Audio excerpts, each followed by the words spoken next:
Me llamo Darío, y antes de contarte lo que vivimos esa noche, quiero dejar claro algo. Yo no creo en tonterías, o mejor dicho, no creía ni en fantasmas, ni en criaturas, ni en las miles de leyendas urbanas que pululan en los rincones olvidados del país.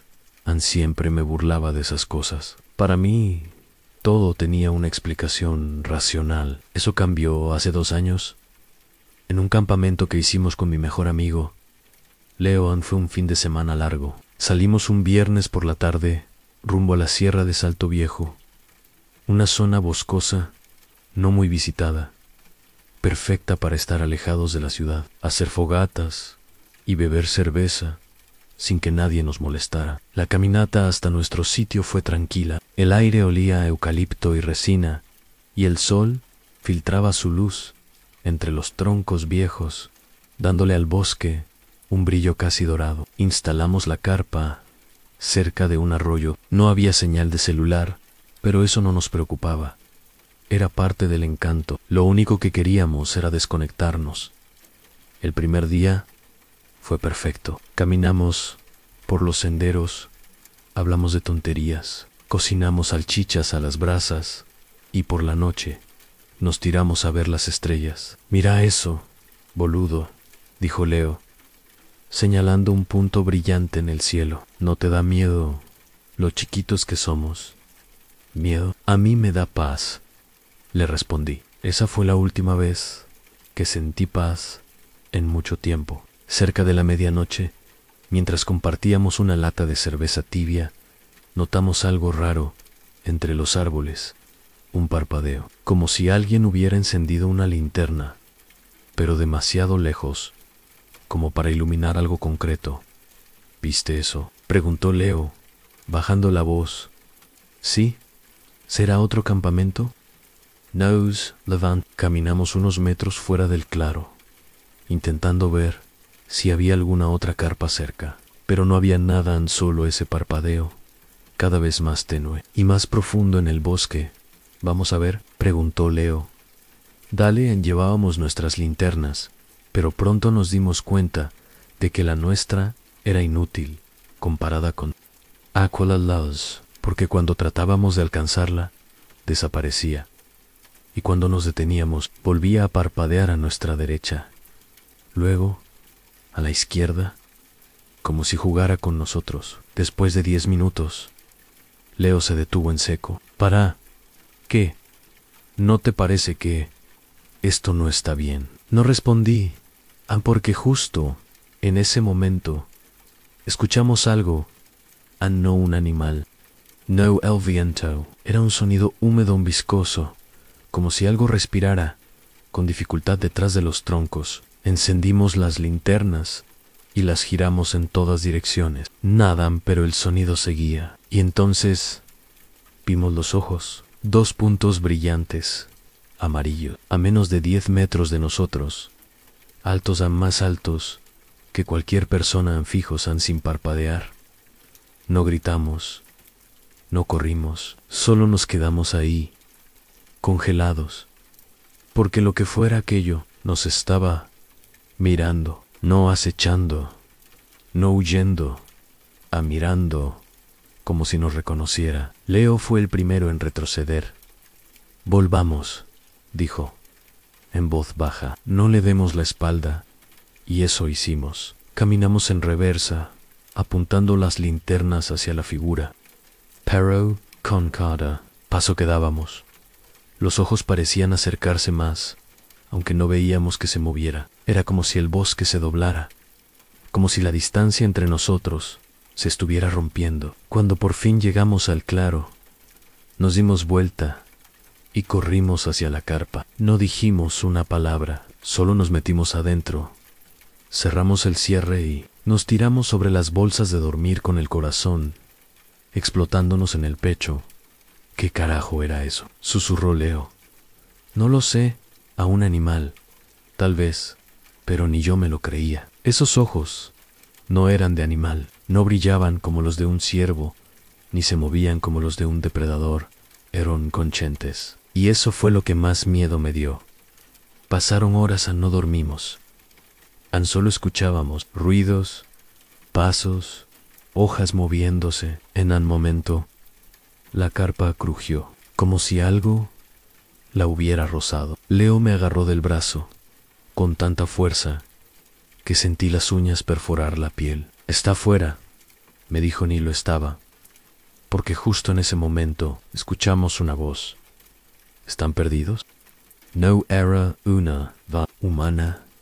Era como si varias voces hablasen al mismo tiempo, como un murmullo colectivo desde una garganta imposible. Leo tapó su boca con las manos. Yo ni siquiera podía moverme. ¿Dónde van a dormir? Si el bosque no los deja salir. No sabíamos si estaba al lado de la carpa o dentro de nuestras cabezas. Todo se detuvo con el amanecer, como si el sol barriera con su luz la presencia, como si el día la hiciera retroceder a su agujero. Pero ahí no terminó, porque cuando salimos de la carpa, temblorosos, los árboles alrededor estaban marcados con símbolos tallados en la corteza, formas circulares, torcidas, que se repetían en todos los troncos del perímetro. En el suelo, donde estaba la fogata la noche anterior, había huellas, pero no eran de pies, eran de menos. Las huellas eran claras, 5 dedos alargados, delgados, casi humanos, pero no del todo. No tenían proporción.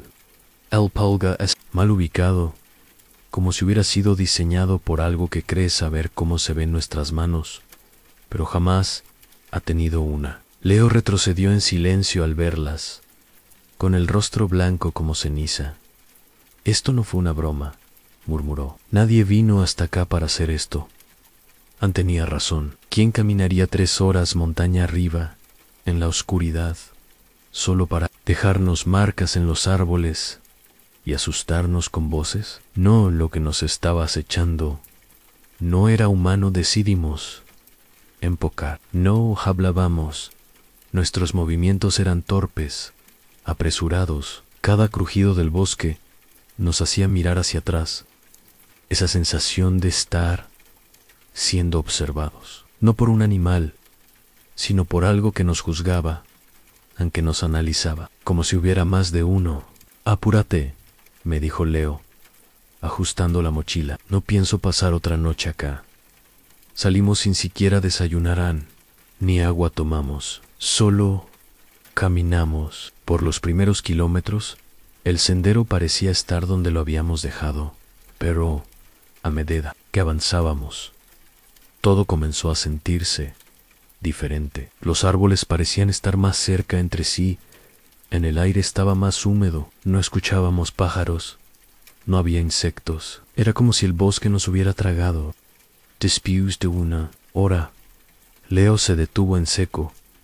«¿Escuchaste?» Me quedé en silencio. Entonces lo oí. Pasos ligeros, rápidos, corriendo entre los árboles. «Pero no uno, varios. No mires atrás», dije sin saber por qué. «Solo camina». Los pasos se escuchaban a los costados, siempre a la misma distancia. A veces los sentíamos cambiar de lado, de derecha a izquierda, como si nos rodearan. «Nos están guiando», murmuró Leo. «Nos están llevando a algún lugar». Y entonces, como si el bosque confirmara sus palabras, el sendero se bifurcó. 2 caminos, uno hacia la izquierda, otro hacia la derecha. El GPS no funcionaba, la brújula giraba sin control. No sabíamos qué dirección tomar. «Izquierda», dije al azar. Leo dudó. «No, derecha», discutimos por segundos, hasta que los pasos se detuvieron. Y por primera vez, una figura cruzó frente a nosotros. Fue apenas un destello, una silueta negra, imposible de enfocar. No corría, se deslizaba, como si el suelo no le afectara, como si estuviera flotando entre las raíces y los troncos. «¿Viste eso?», grité. Leo solo asintió, con los ojos desorbitados. Tomamos el camino derecho, más por impulso que por lógica. Corrimos como locos, El aire nos quemaba los pulmones. Las ramas nos cortaban la piel. Pero no parábamos porque los pasos ahora estaban atrás. Y no solo eso, se reían, no una risa humana, sino algo seco, ahogado, gutural, como si una boca sin lengua intentara imitar el sonido de una carcajada. Cruzamos un arroyo y seguimos monte arriba. La vegetación se volvió más densa. Los árboles, más altos. El cielo se apagaba detrás del follaje. Y entonces, una construcción vieja, abandonada de piedra y madera podrida. Parecía una ermita o un puesto forestal antiguo, sin puertas, solo un hueco oscuro que llevaba al interior. No lo pensamos, entramos, y el silencio nos abrazó como un animal moribundo. Leo se apoyó en una pared y se dejó caer al suelo, respirando agitado. Yo lo imité. Por unos minutos solo escuchamos nuestros corazones latiendo, como tambores de guerra, hasta que nos dimos cuenta, había marcas en las paredes, tatuajes extraños, dibujos antiguos. Algunos eran símbolos que habíamos visto tallados en los árboles. Otros eran más perturbadores, en cuerpos humanos desmembrados, figuras arrodilladas ante seres altos, con coronas de rama. Esto es un lugar de culto, susurré. ¿Culto a qué? No respondí, porque algo nos miraba desde el techo. Era una figura delgada, colgada boca abajo, adherida al techo como un murciélago. Nos observaba sin ojos, solo con una piel tensa, donde deberían estar. A Leo no lo vio, yo sí, y no le dije nada. Solo lo tomé del brazo y le susurré: tenemos que irnos ahora. Salimos, corriendo. No nos importaba el camino. Solo queríamos salir. Atravesamos arbustos, saltamos troncos, rompimos telarañas con la cara, hasta que finalmente vimos luz en la ruta. Un pequeño desvío de tierra. Y más adelante, un cartel centro de visitantes. 3 kilómetros. Corrimos esos 3 kilómetros con las piernas rotas. Al llegar, encontramos a un grupo de senderistas que nos ayudó, nos dio agua, nos preguntó qué había pasado. Les dijimos que nos habíamos perdido, que algo nos había seguido. Nadie nos creyó, pero ellos no vieron lo que nosotros vimos. Esa noche no dormí, ni la siguiente. Y cuando revisamos nuestras mochilas, encontramos algo que no habíamos empacado. Una pequeña figura tallada en madera, igual a las que estaban dibujadas en la ermita, con ojos ausentes y una sonrisa torcida. La figura estaba allí, entre nuestras cosas, como si siempre hubiese estado. Era pequeña, de madera oscura, con marcas talladas en espiral, desde la base hasta la cabeza. Su rostro era un óvalo liso, sin detalles, excepto una mueca de sonrisa incompleta y unos ojos apenas insinuados, hundidos como 2 sombras. Leo la encontró mientras vaciaba su mochila. Se quedó en silencio, observándola como si fuera una bomba a punto de explotar. Yo: esto no es mío, murmuró. Tampoco mío, respondí, aunque ni yo creía mi voz. Ambos sabíamos que esa cosa no había estado allí antes, que alguien o algo la había puesto, pero no dijimos más. No sabíamos cómo continuar una conversación después de algo así. Durante los días siguientes intentamos seguir con nuestras vidas. Fingimos que no había pasado nada, que lo que vivimos en la Sierra de Salto Viejo fue solo una mala experiencia, campamento, una confusión, una pesadilla inducida por el cansancio. Pero el bosque no nos había terminado con nosotros. La primera señal llegó a los 3 días. Leo me llamó a las 2 de la mañana, agitado. Hay ramas en el techo de mi casa, me dijo. En ramas, caminando. Pensé que estaba delirando, pero luego escuché un crujido.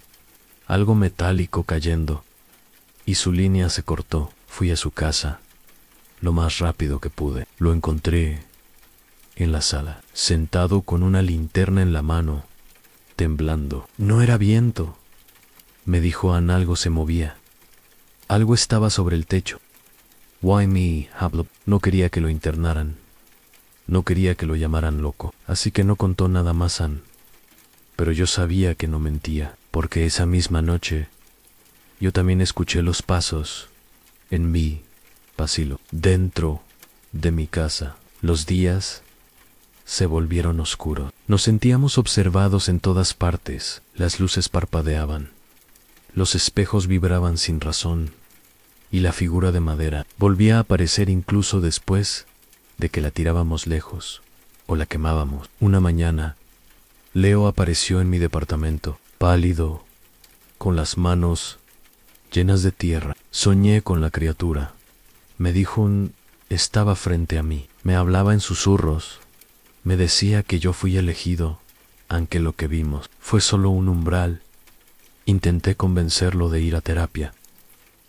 Pero yo también comenzaba a soñar con lo mismo, con esos ojos amarillos, con esa risa de múltiples gargantas, con las ramas que se retorcían en forma de brazos. Fue entonces cuando entendimos que lo que habíamos visto no era una criatura en sí, era algo más grande, una inteligencia, una conciencia que habita el bosque, y nosotros habíamos entrado a su territorio. Y lo peor, habíamos respondido, porque cuando uno responde al llamado, no hay vuelta atrás. Una tarde, fui a buscar a Leo y no lo encontré. Su celular no respondía. La policía lo clasificó como desaparición voluntaria, sin señales de violencia.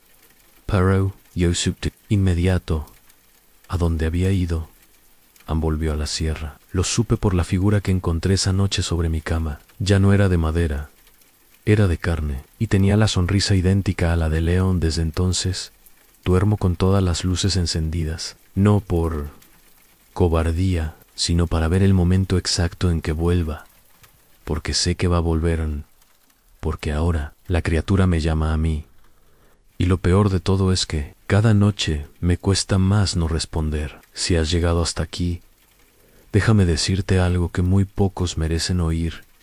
Eres diferente. Sí, tú, porque no todos tienen el coraje de mirar a los ojos de lo desconocido y permanecer firmes hasta el final. No todos resisten la oscuridad sin apartar la mirada. No todos escuchan y siguen escuchando. Estas historias no son solo relatos. Son susurros atrapados en el tiempo, advertencias disfrazadas de ficción, cicatrices contadas en voz baja por aquellos que se atrevieron a cruzar el umbral y regresaron para contarlo, o al menos una parte de ellos regresó. Hoy conociste el testimonio de un guardabosques que fue encerrado por algo que lo llamaba desde la oscuridad, y también a dos jóvenes que, al internarse demasiado en la espesura, descubrieron que el bosque tiene memoria y hambre.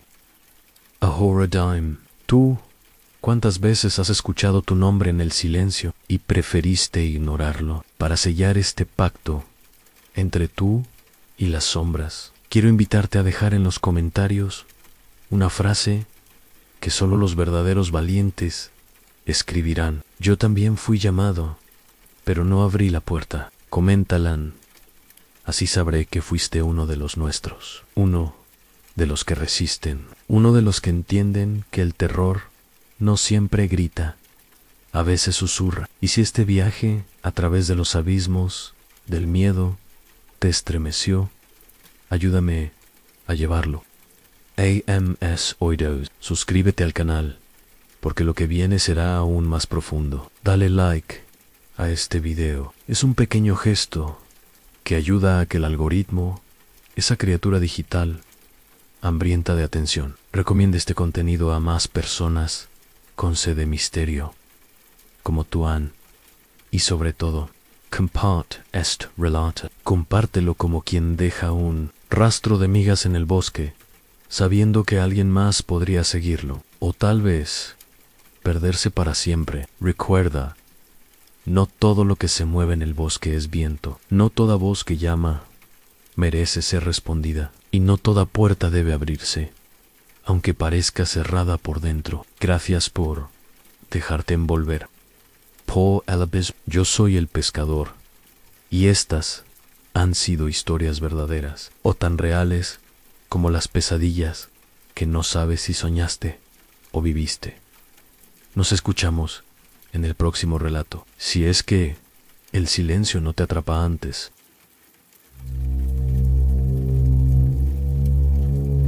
Me llamo Rubén Martínez, tengo 48 años y desde los 21 conduzco autobuses nocturnos en una ruta interurbana que conecta los pueblos más alejados de la provincia con la ciudad. He llevado de todo: borrachos, estudiantes dormidos, ancianos desorientados, parejas que discutían y gente que lloraba sin decir por qué. Uno se acostumbra a las rarezas de la noche, pero hay cosas a las que nunca se acostumbra, y lo que voy a contarles no fue un sueño, ni una alucinación, ni un truco de luces. Fue real, y me costó entenderlo, aceptarlo y callarlo durante tantos años. Ocurrió en octubre de 2017.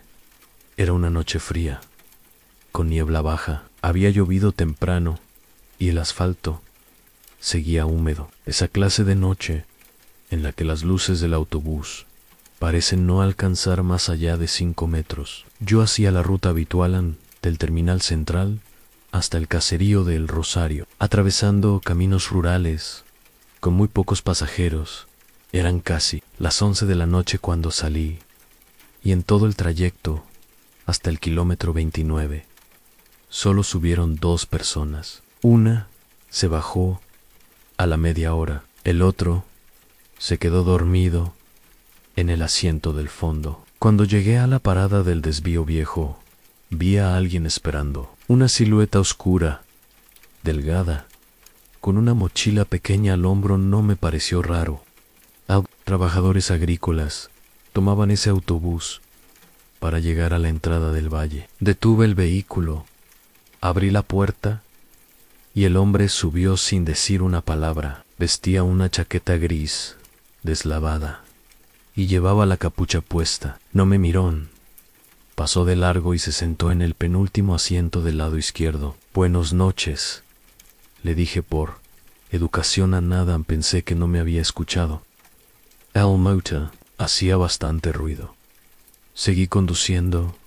A la neblina se espesó. La visibilidad bajó. Encendí las luces antiniebla y reduje la velocidad. El pasajero que dormía en el fondo empezó a murmurar algo entre sueños. Media hora después, note, algo raro. Pasamos por una curva conocida como la Horca, un punto peligroso donde el camino se estrecha y la montaña cae en barranco. Siempre reviso los retrovisores en ese tramo, y esa noche, al mirar por el espejo central, el asiento donde se había sentado el tipo de la chaqueta gris estaba vacío. Miré hacia atrás. Nada en él. Pasajero del fondo seguía durmiendo, pero el del lado izquierdo no estaba. Me levanté y recorrí el pasillo. No había forma de que se hubiese bajado sin que yo lo notara. La puerta no se había abierto. No había escuchado pasos, ni voces, ni un solo sonido. Y sin embargo, ya no estaba. Volví a mi asiento, confundido. Me dije que tal vez me lo había imaginado. Tal vez la niebla, el cansancio o la rutina me estaban jugando una mala pasada. Pero cuando llegué al terminal del Rosario, bajé para revisar por fuera y lo vi en una huella, una sola huella de barro, perfecta, marcada en el último escalón de la puerta trasera, como si alguien hubiera bajado hace segundos. Lo reporté al supervisor al día siguiente. Revisaron las cámaras de seguridad del bus, aunque yo ya sabía lo que iban a decirme. No había nadie. Las cámaras solo mostraban el pasillo vacío, incluso cuando yo claramente recordaba haberlo visto subir, caminar y sentarse. Pensé, dejarlo pasarme. Dije que era mejor olvidar, hasta que, una semana después, volví a tomar la misma ruta, la misma noche, y al llegar a la misma parada, ahí estaba, de nuevo la misma figura, la misma mochila, la misma chaqueta gris. No levantó la mano, no hizo gesto alguno, solo estaba allí, parado, como si esperara que yo me detuviera otra vez, y me detuve. Era como si algo más que mi voluntad pisara el freno. Abro la puerta y él sube en paz a mi lado, sin mirarme, sin emitir sonido. Se sienta en el mismo asiento, en el mismo rincón. Buenos noches, le digo, con la garganta seca nada ni. Y entonces sucede lo mismo. 20 minutos después, el asiento vuelve a estar vacío. Me detengo, miro todo el autobús, reviso los espejos, salgo a ver la carretera. No hay nadie, tan solo una cosa ha cambiado. Sobre el asiento donde se había sentado, hay una foto vieja, en blanco y negro, desgastada. NLA, say, VAA, un grupo de personas, frente a un autobús escolar. La fecha en 12 de abril de 1996. La ruta en desvío viejo, el Rosario. Reconocí al conductor. Era don Luis, un viejo colega que había fallecido en un accidente. El bus que manejaba cayó por el barranco de la Horca. Murieron todos los pasajeros, incluido un joven con chaqueta gris. La fotografía me quemaba los dedos. Era imposible que estuviera allí. Nadie más subió ese día. Nady Emspudo, dejarla, y sin embargo, era real. Podía sentir su textura vieja, sus bordes gastados. El papel olía a humedad y a algo más, un olor tenue, dulce, como flores secas o como carne vieja que ha dejado de descomponerse y ha empezado a recordar que alguna vez estuvo viva. Guardé la foto en la guantera y conduje hasta el final del trayecto en silencio. No encendí la radio, no miré los espejos, solo manejé, con los ojos clavados en la ruta, como si desviar la mirada fuera una invitación a que regresara. Esa noche no dormí, me quedé en el sofá, con la televisión encendida, viendo un canal cualquiera. Mi esposa pensó que era por cansancio. No quise explicarle. ¿Cómo se le dice a alguien que estás viendo fantasmas, que te están subiendo al bus y desapareciendo como si fueran parte del itinerario? No se puede. Pero no fue un evento aislado, no fue una noche maldita. Y Jan, el pasajero, volvió una vez por semana, durante 3 meses consecutivos, siempre en la misma parada, a la misma hora, durante la misma parte de la ruta. Subía, no decía nada, se sentaba, y después de unos kilómetros, desaparecía. Y cada vez que lo hacía, dejaba algo en un objeto, una señal. La segunda semana, dejó un encendedor oxidado, con las iniciales JNM, grabadas a mano. La tercera, una libreta rota con garabatos en tinta roja en fechas. Nombres, palabras como perdón, me quedé, la curva. Pero fue en la 4ª semana que comprendí que no estaba solo en esto. Un pasajero habitual, Ann Hombre Mayer, que subía cada viernes para visitar a su hija en un pueblo cercano, me dijo mientras pagaba: ¿sabe qué raro, chofer? Yo vi a ese chico, el que se sienta atrás. ¿Cuál? Ese de la campera gris. Lo vi desde la ventana. Pero subí, ya no estaba. ¿Se bajó antes? No supe qué responder. Solo le dije que tal vez se había confundido. Paro no lo hizo. Yo también lo había visto subir esa noche, y no fue el único. Un par de semanas después, una mujer joven subió en la parada de siempre. Se sentó y al cabo de un rato se acercó hasta mí. Disculpe, conductor, ¿ese chico de atrás es su hijo? Perdón, es que me pareció que le estaba hablando. Le decía algo muy bajito, como rezando, pero ahora no está. La mujer no estaba mintiendo. Su cara lo decía todo. El miedo no se puede fingir. No ese tipo de miedo. Y eso confirmó lo que hasta entonces me había negado a aceptar. El pasajero estaba allí, no solo para mí. También otros podían verlo. Pero, ¿por qué? ¿Por qué ese bus? ¿Por qué esa ruta? ¿Por qué yo? Empecé a investigar.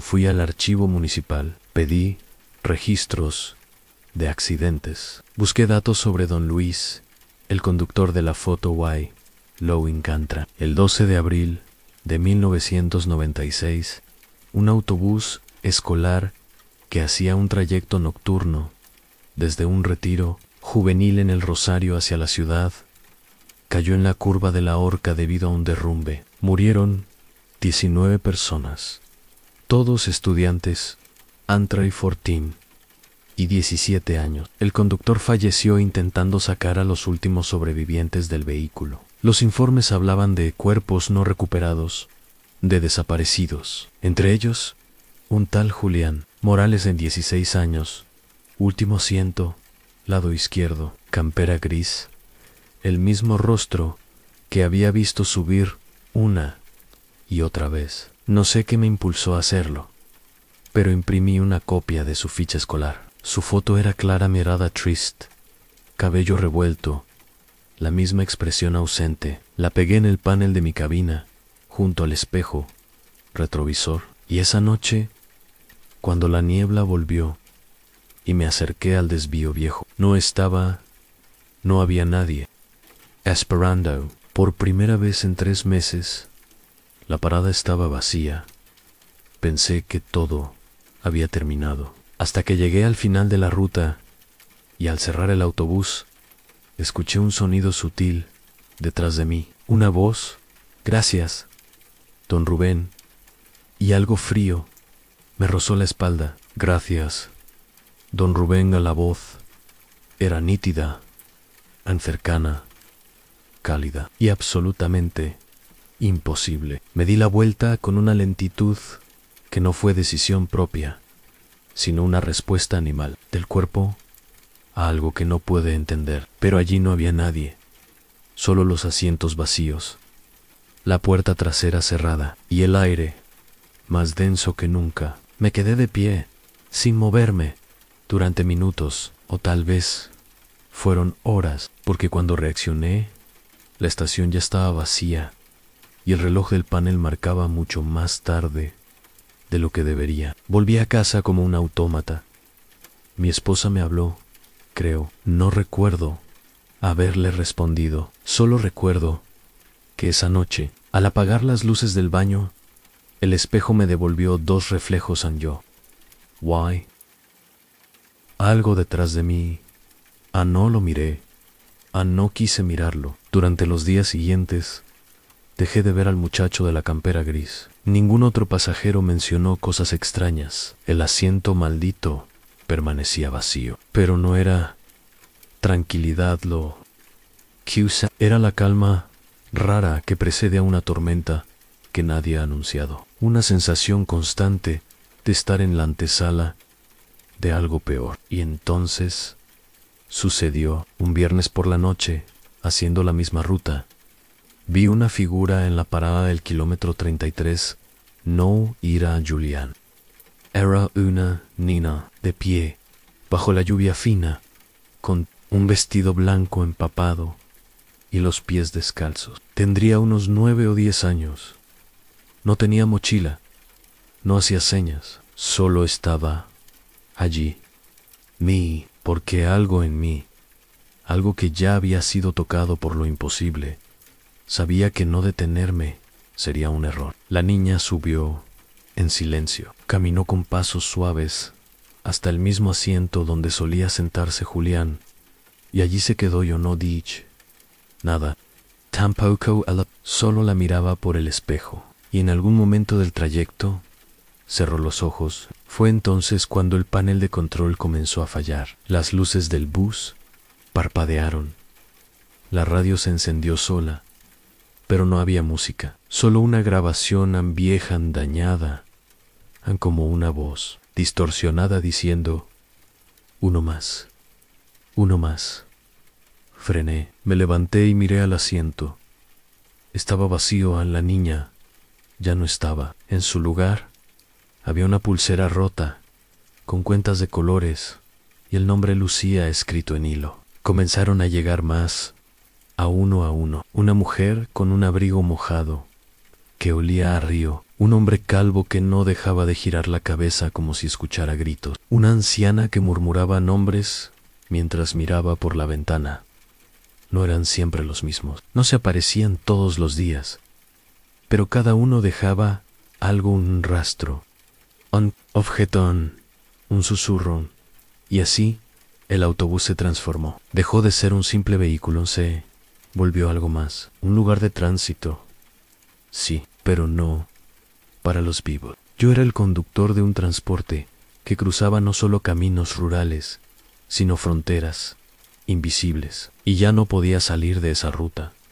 Intenté renunciar fui por unos meses, me internaron, incluso dijeron que era estrés, que había sufrido un brote, pero el día que me dieron el alta, encontré en el asiento del auto la figura de madera de Julián, la misma con la sonrisa torcida, esperándome, y supe que tenía que volver. Hoy sigo manejando en cada noche, en cada curva, cada parada donde los vivos ya no esperan, pero los muertos, si me convertí en el custodio de un camino que pocos conocen, un puente entre el silencio y el recuerdo, una línea invisible donde las almas no descansan, sino que viajan a veces los dejo donde me piden, otras veces no dicen nada, solo suben, miran y desaparecen, y yo sigo conduciendo, porque ese es el trato, porque ellos ya no están solos, y yo ya no estoy vivo de la forma en que lo estaba antes. Así que si alguna noche subes a un autobús viejo, de luces tenues y pasillos húmedos, y ves que hay alguien al fondo, de espaldas, que nunca se mueve, no te acerques y no le hables.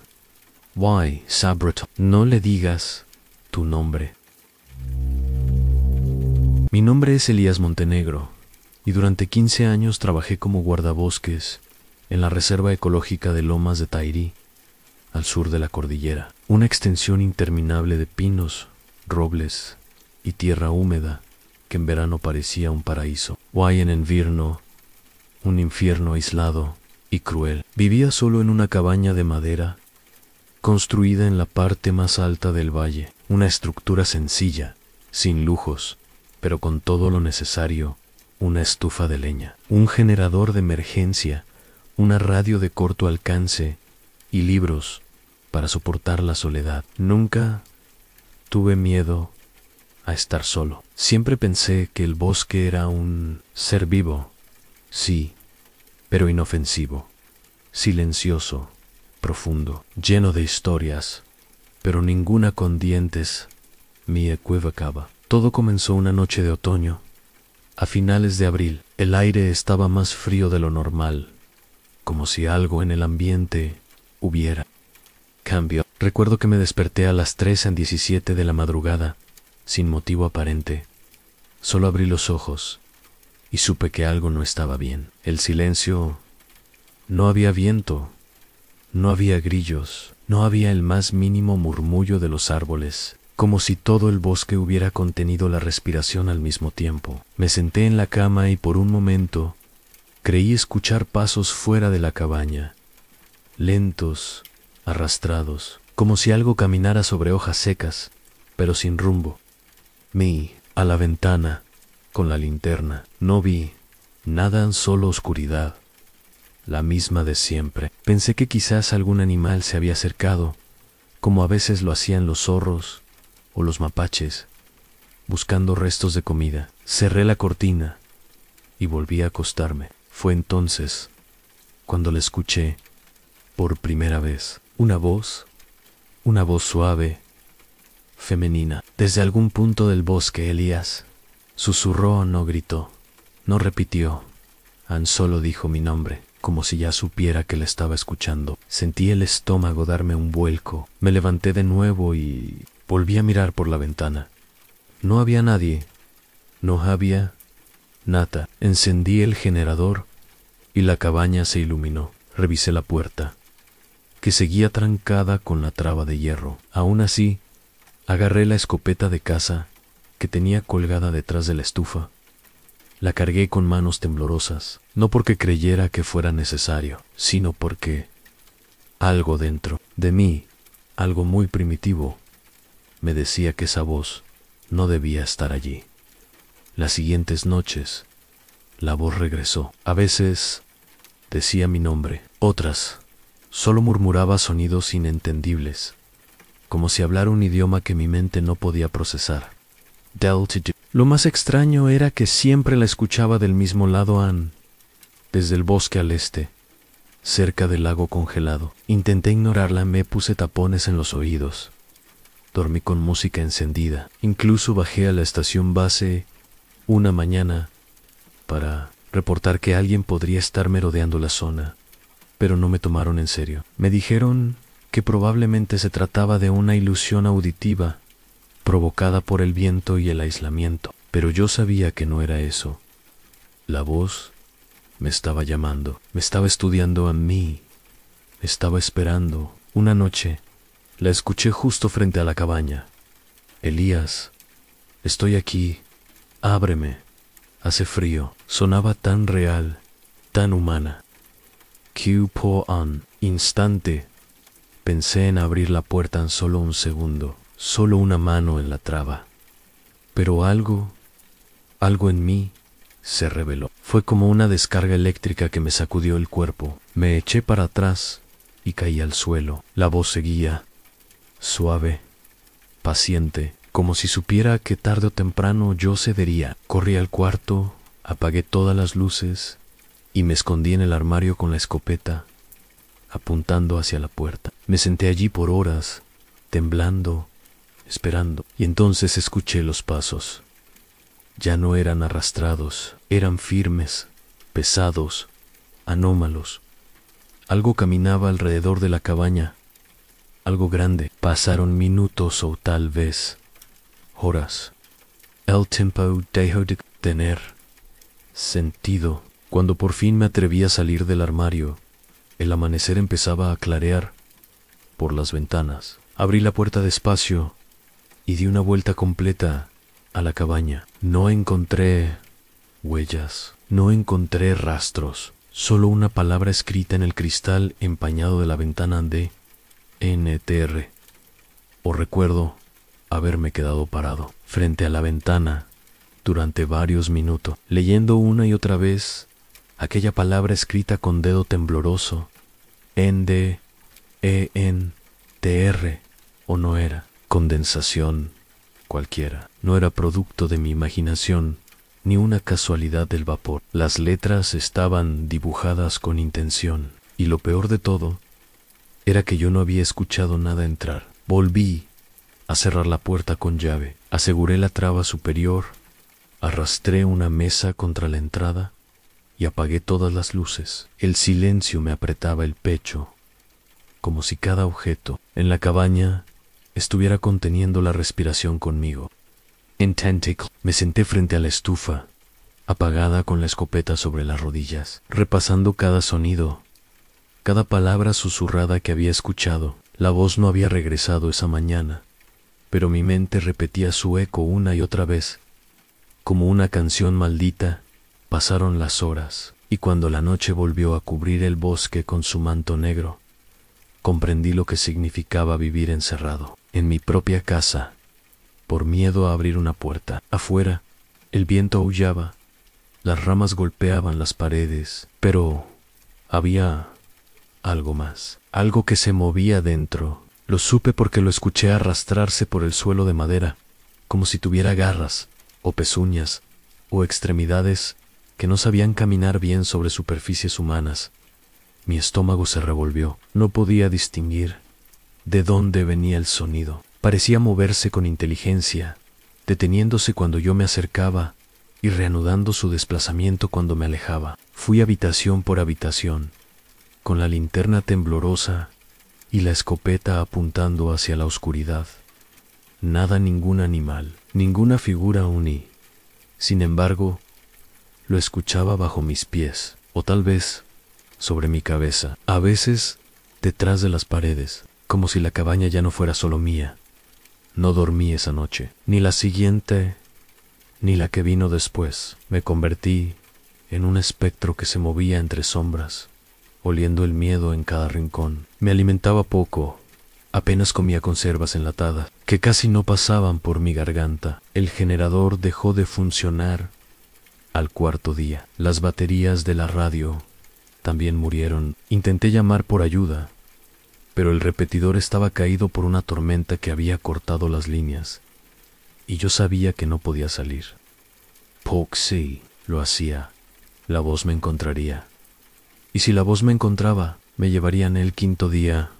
Ocurrió algo que desató el caos. Estaba intentando dormir un par de horas en el sofá, cuando escuché un golpe seco en la puerta. No como si tocaran, sino como si algo se hubiera estrellado contra ella. Me levanté de un salto, con el corazón desbocado. Me acerqué sigilosamente con la escopeta levantada en silencio.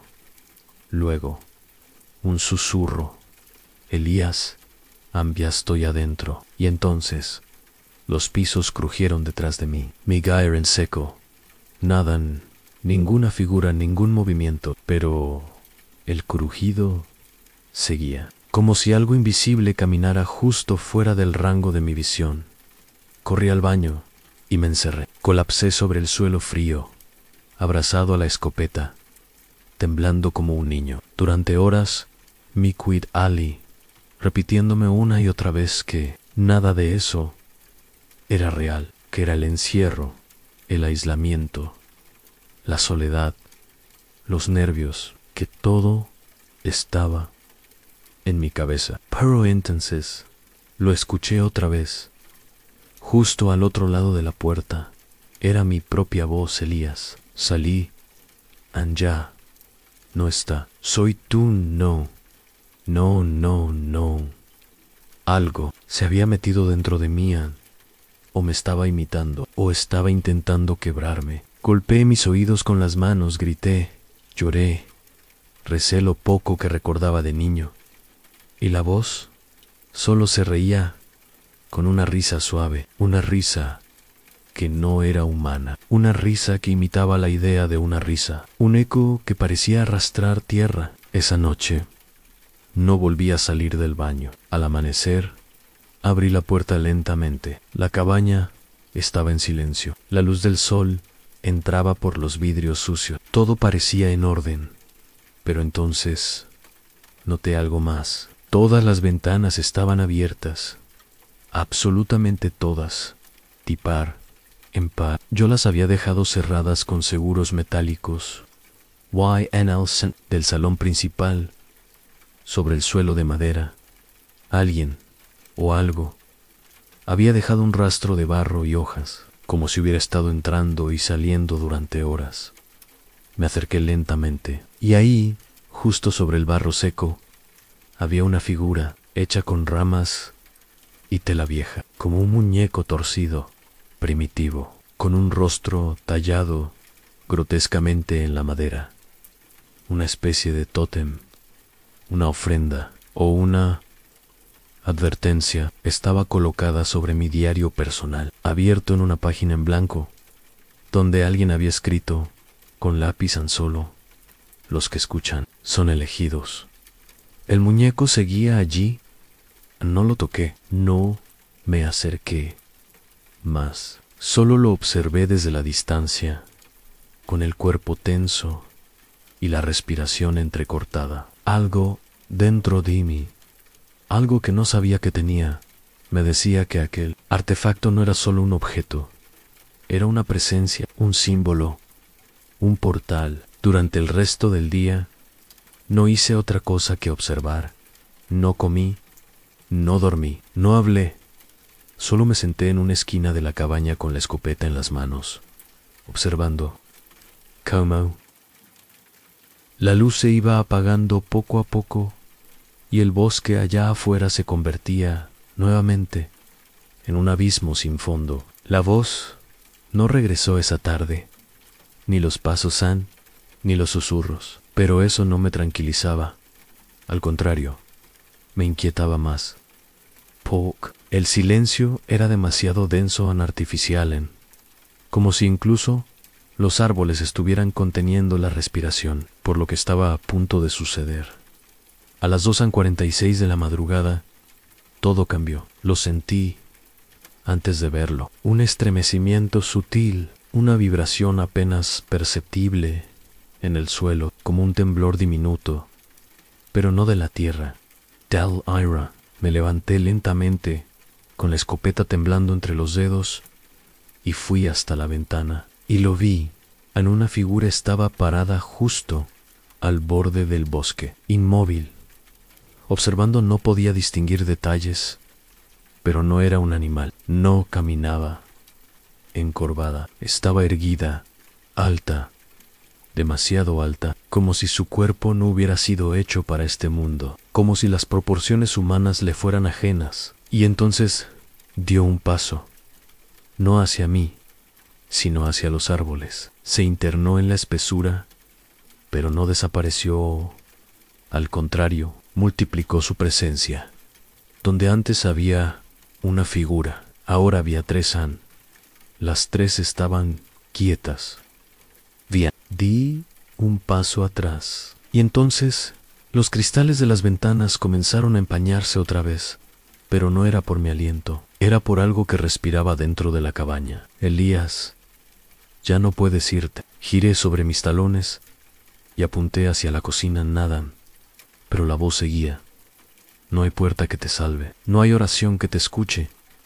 Abriste el umbral, estás dentro de nosotros. Mi corazón latía con violencia. Corrí hacia la puerta principal, quité la tranca, lancé la mesa a un lado y giré la llave. No se movía la cerradura, estaba sellada, como si la madera misma se hubiera fundido con el metal. Comencé a golpear la puerta con la culata de la escopeta, gritando, pidiendo ayuda, aunque sabía que nadie vendría.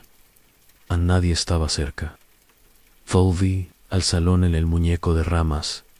Ahora estaba en el centro del techo, colgando sin cuerdas visibles, girando lentamente como un péndulo.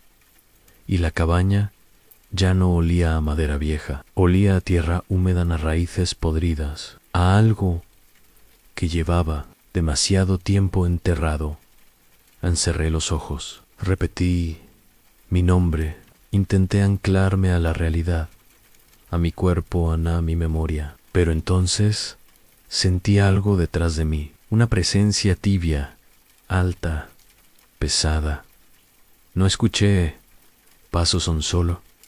La voz: ¿te das cuenta ahora, Elías? Tú nunca estuviste solo. Y algo me tocó el hombro. No few. Andaido no fue una garra, fue una sensación, como si el vacío mismo hubiera posado su mano sobre mí. Me desmayé y no sé cuántas horas pasaron. Cuando desperté, era de día. El sol entraba tímido entre los árboles. La cabaña estaba en silencio. No había muñeco. No había figuras. No había voz, pero yo ya no era el mismo. Intenté irme. Caminé durante horas por el bosque, pero el sendero me llevaba siempre de vuelta a la cabaña. No importaba qué dirección tomara, no importaba cuántos kilómetros creyera recorrer. Siempre volvía. Siempre. No hay señal, no hay radio, no hay forma de enviar mensajes. Solo estoy yo y ella, porque ahora ya no me llama desde afuera. Ahora me habla desde adentro, y cada noche, cuando el silencio me envuelve y las ventanas se empañan con palabras que no entiendo, sé que hay algo en el bosque que me está esperando para completar el ciclo, porque no fui elegido por error.